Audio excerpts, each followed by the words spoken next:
Long before dragons ruled Westeros, far across the narrow sea, there existed a river so vast and powerful that whole cities flourished upon its shores, the Rhoynar.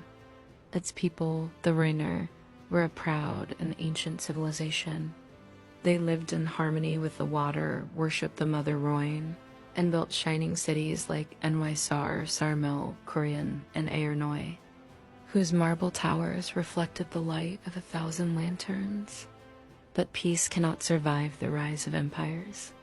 As Valyria expanded with dragons at its command, it sought to consume everything in its path. The Rhoynar resisted fiercely. Their princes waged war against Valyrian legions. The river itself rose at their call, and water witches summoned mist and waves to shroud their armies. Then came the war that ended their world. The Valyrians unleashed their dragons in numbers the Rhoynar had never imagined. Stone melted, rivers boiled, cities drowned under walls of flame. Nymeria, the jewel of the Rhoynar, burned until only blackened pillars remained. Corian, the most beautiful of all cities, was cursed by Valyrian sorcery, its people transformed into pale, silent stone men, doomed to wander the ruins for eternity. With her people dying and her homeland collapsing, one Rhoynar leader refused to surrender, Princess Nymeria, a warrior, a tactician, and the last hope of a dying civilization. Gathering the survivors of every burning city, Nymeria ordered the building and gathering of 10,000 ships, not to wage more war, but to flee extinction. It was the greatest exodus the world had ever seen. She led her people down the burning river, past ruins that once shone like jewels, and into the open sea. Behind them, the smoke of Valyria blotted out the sky. Songs say her fleet sailed for years. They landed in Nov, but butterflies carrying deadly disease forced them to flee. They attempted to settle in the Summer Islands, but the islanders, fearing they would be overwhelmed, drove them back to sea. They reached the Basilisk Isles and were nearly destroyed by slavers.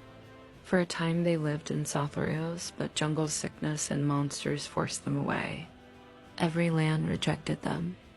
Every shore tried to claim them. But Nymeria held her people together when hope seemed lost. And then they arrived at Dorne. The Dornish were ruled by the Martells of Sunspear, fierce, proud, and as stubborn as the desert itself. Prince Mors Martell saw the vast fleet approaching and understood instantly. 10,000 ships meant 10,000 families, 10,000 warriors, 10,000 reasons to fight or to join. Nymeria chose negotiation, not conquest, and in a single act that changed the fate of Dorne forever. She burned her entire fleet on the beaches of Sunspear. 10,000 ships set ablaze so her people would never again wander homeless across the world. Mors Martell saw the courage in her flames. He married Nymeria, and through this union, the Rhoynar and the Dornish became one people. Nymeria did not become a passive queen.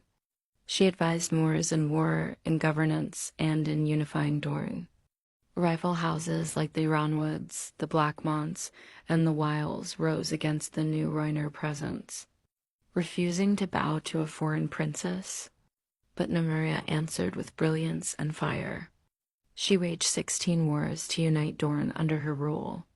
She broke alliances, shattered armies, negotiated peace, and punished betrayal with unmatched resolve. The Ironwoods were defeated. The Wiles submitted. The Blackmonts bent the knee. By the time Nymeria's long campaign ended, House Martell ruled a unified Dorne, a kingdom unlike any other in Westeros. Its culture fused Rhoynar independence, Dornish resilience, and the fierce pride of the desert. Nymeria's legacy reshaped the entire realm. Her people introduced water gardens, new laws, new weapons, and a belief that women could rule with the same authority as men.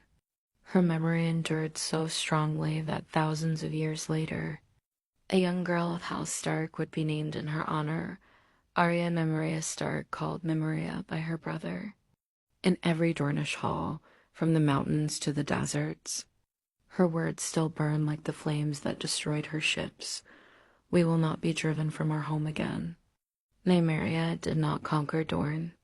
She rebuilt it, and in doing so, she changed Westeros forever.